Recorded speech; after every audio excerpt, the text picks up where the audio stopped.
Oh, what's happening, guys? I know we said we're going to go live at 3 o'clock, but moved this out a little bit earlier. And hold on once. Just letting you know I'm live. Okay. So, yeah, come in. Well, Fenn's helping me out here if you want for 1 second. We have a freeze coming up this weekend, and with the additional issue of it being Christmas weekend, a lot of us are probably going to get busy and not think about winterizing our rigs. Freezing temperatures can cause absolute havoc on your equipment in this. Water expands. It's going to blow things out. We've literally seen pumps cracked. We've seen cylinders on pumps get pushed out. Brass is a relatively soft metal out there, and in a battle between it and ice, the ice is going to win, frankly. So I know people that are living, central Alabama, central Georgia. Y'all probably already have this whole winterizing thing down pat. You're used to it. It's a little different for us in the South here.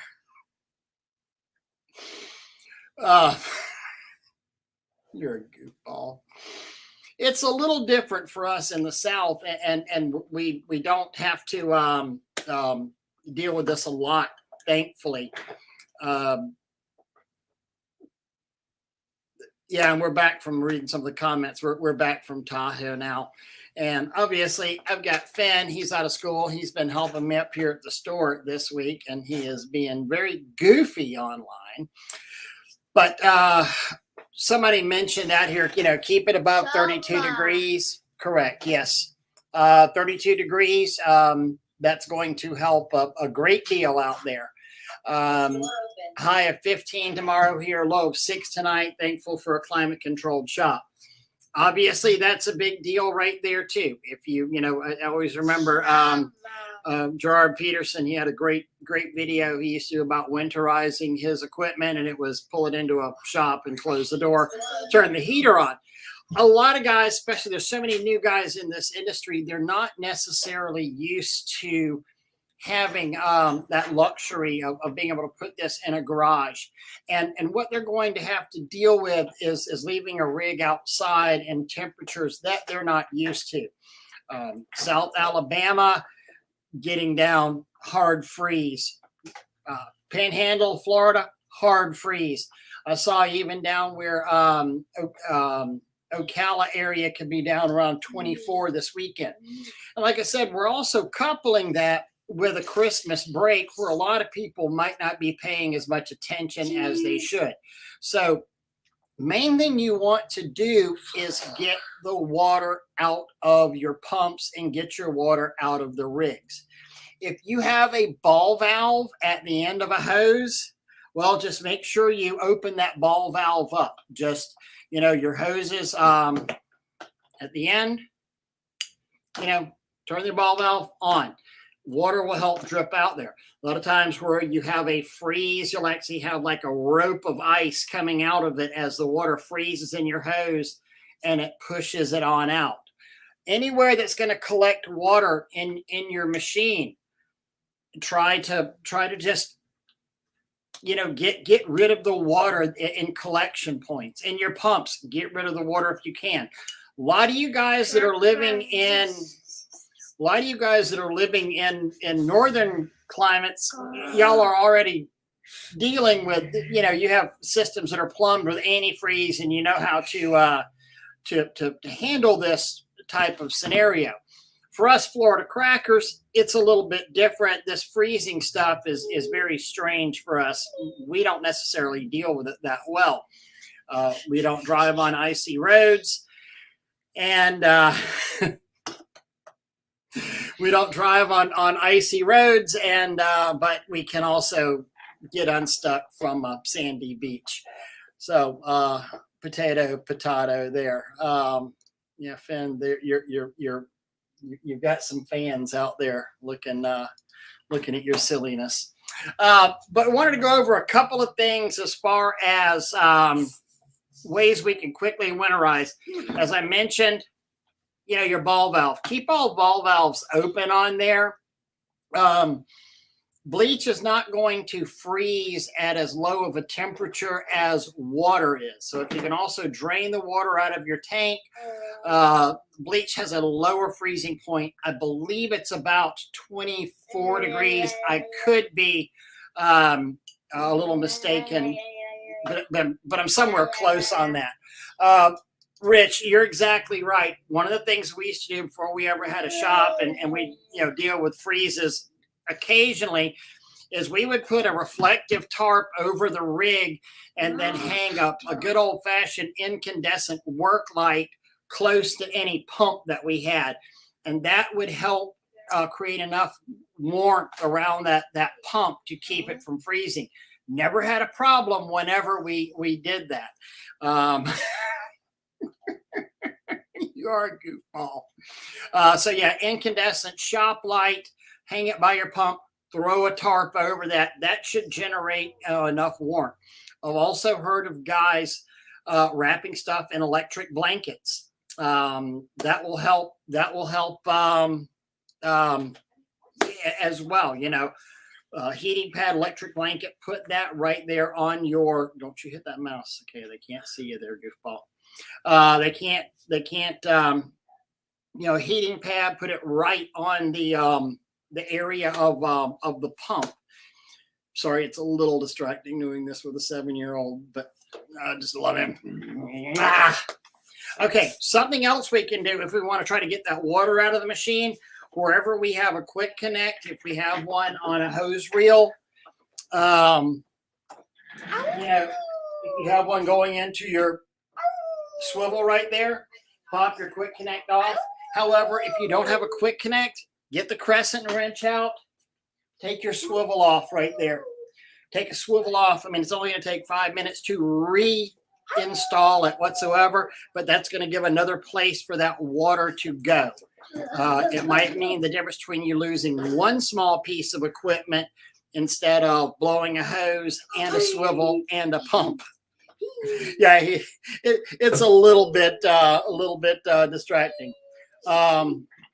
Rich, yeah, ceramic vertical heater, another great thing to use. Booster pumps. One of the things you can do with a booster pump, one of the most underutilized things on this booster pump is this 1/4-inch port right here. You take that, you can open this up. You can drain your booster pump right here if you've got it all hard plumbed in on this side with like a pro switch. But take this little 1/4-inch port out right here, and it'll drain everything out from here into there. Real big help to get your stuff drained out. Again, your pressure pumps. If you have a portable pump, like a direct drive that would go into an engine, bring it in the garage, carry it inside. That's going to help. If you've got something trailer mounted that you can't get rid of, one of the things love to do is to take off the unloader along in there. You can even take off any of the ports on this side if they're not being used, just to open it up. Because remember, when water freezes, that ice is going to expand. And I've literally lost cylinders on these pumps before because I let them freeze.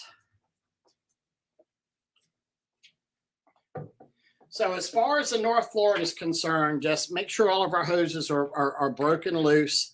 All of our ball valves are open. Heat lamp, big help, especially if you can throw a reflective tarp over that heat lamp to help trap that heat in. Couple more things here. Yes. Other guys are going to be selling a winterizing equipment. And, you buy a lot of professional grade equipment at several places, and they already have antifreeze tanks on them. In fact, worked on one not too long ago that a guy got out of Delaware, and it had an antifreeze system on the pressure washer. We just don't really need them down here because we're only dealing stuff, with a freeze maybe 3-4 times a year. North Florida. Last year, I don't even know if we ever really froze at all. Rich, and I'm glad you mentioned that, and somebody else did too. You can blow air out, get your little, gun on your air compressor, and anywhere you don't touch that. Press that. No, I don't want you to. Don't mess with that. Don't do it. Hey. Stick it into the end of one of your lines. Make sure that it's opened on there, and blow it out. That'll help get rid of that water. If there's no water in there to freeze, you're not going to get that kind of expansion on there. So just something else that you can do to your. Let's be quiet for a second. Something else you can do to get rid of that air and or that water out of the system.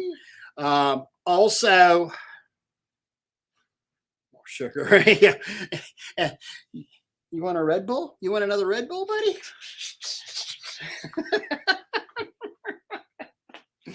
So, air blowing out your lines, get rid of water in the line, crack any kind of valves you have open. If you don't have valves to crack open your hard points that are on there.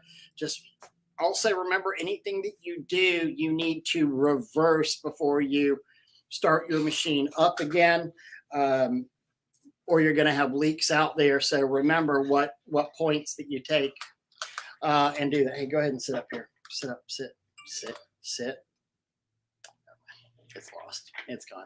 He's off the rails. Santa's coming. Yep. Santa's coming, and we're a little distracted right here. Anyway, just remember, if you're in North Florida, South Georgia, South Alabama, where you usually aren't dealing with freezes, Central Florida, you are about to deal with a freeze. So,